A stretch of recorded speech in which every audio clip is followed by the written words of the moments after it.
Hello, it's Kick-Ass Woman time. I'm Jenny Dye, author of the Breakdown Chronicles. When I'm not writing, I love to learn about kick-ass women in history. I'm here to tell you about one of them.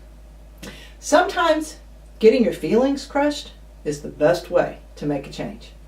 At least it was for Debbi. Debbi was only 19 years old when she reached a crossroad in her life. She was married to a well-known economist and futurist who was 10 years older. She quit work to play the role of a conventional wife, and she was happy. One night at a party, she realized she wanted more. People were falling all over themselves to talk to her husband. They were treating her like she was an absolute zero, walking away from her in most conversations. Until the party host approached her. She tried to talk to him, answering his barrage of questions.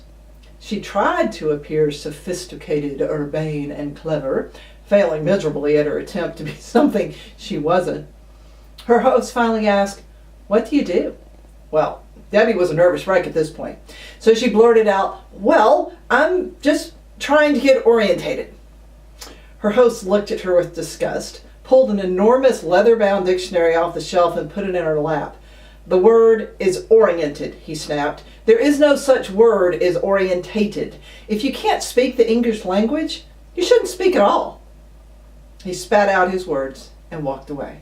Well, you can imagine, Debbi was embarrassed and crushed, just like you and I would have been.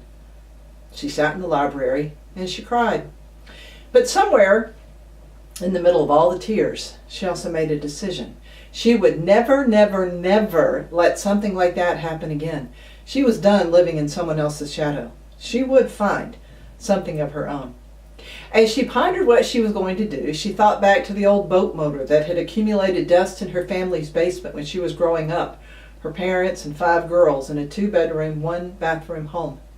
Her father was going to buy a boat for that motor someday. He never did. And to Debbi, that motor became a symbol of putting off dreams until it's too late to achieve them. Debbi had watched her father die with his dreams unfulfilled. She didn't want the same thing to happen to her. She would do something. But what? The only thing Debbi was really good at was making cookies. She'd been baking and experimenting with recipes since she was 13. She'd add more butter, use less flour, or try different kinds of chocolate. She'd finally hit on a recipe that she believed was ideal. Her cookies were soft, buttery, and crammed with chocolate chips. Yum. Debbi realized she had to use her gifts, so she decided to open a cookie store. Every single person in her life told her it wouldn't work. No one believed in her, except for the one banker she finally found who would loan her money at 21% interest. Yikes. But he gave her the chance to prove what she could do. On August 18th, 1977, when Debbi was 20, she opened her first store. That morning, her husband at the time bet her she couldn't even make $50 in sales. What a guy, eh? Well, Debbi took the bet and went to open her store. No one came. By noon, she was desperate. What was she going to do? She remembered the banker's advice when he gave her the loan. He told her that she needed to let the product sell itself. That if she wanted someone to pay for it, she should let them try it first. Well, Debbi decided to follow his advice. She loaded up a tray of cookies and went out into her shopping arcade trying to give away cookies. No one would take them. She figured she had nothing to lose at this point, so she headed out to the street. She begged, pleaded, and wheedled until people finally took her samples. She smiled as their faces lit up. She went back to the store and sold cookies to the people who had followed her wanting more. By the end of the day, she had sold $75 worth and she had won her bet. The rest is cookie history. Debbi Fields went on to own over 650 stores in the U.S. and 80 in 11 different countries, with sales in the multi-millions. She sold the company in 1990, but remains its spokesperson. She's also the mother of 5. She did indeed find something of her own. And along the way, she became a kick-ass woman. So here's the thing. You will face obstacles. You'll face people who don't believe in your dreams. So what? It's your life. It will become what you decide to make it. Debbi Fields shared this in a speech she gave. Whatever you do in your life, you have to be absolutely passionate about it. I agree.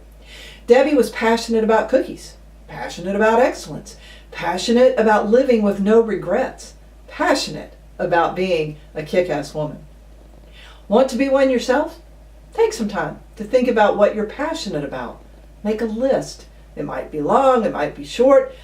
What are you most passionate about? What will create the greatest joy and success in your life if you decide to do it?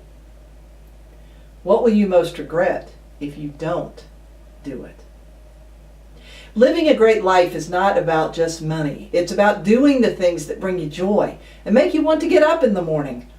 Right now, today, you have gifts that can make a difference in how you live your life. How will you use them? What will you do?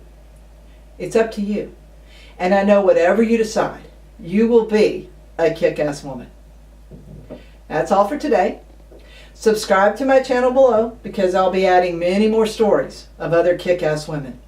If you want to check out my best-selling historical novel series that focuses on some pretty amazing kick-ass women, you can use the link below to buy the first one for just 99 cents. And as long as you're clicking things, I'd appreciate a like and share if that's true for you. Have a great day, and I'll be back soon.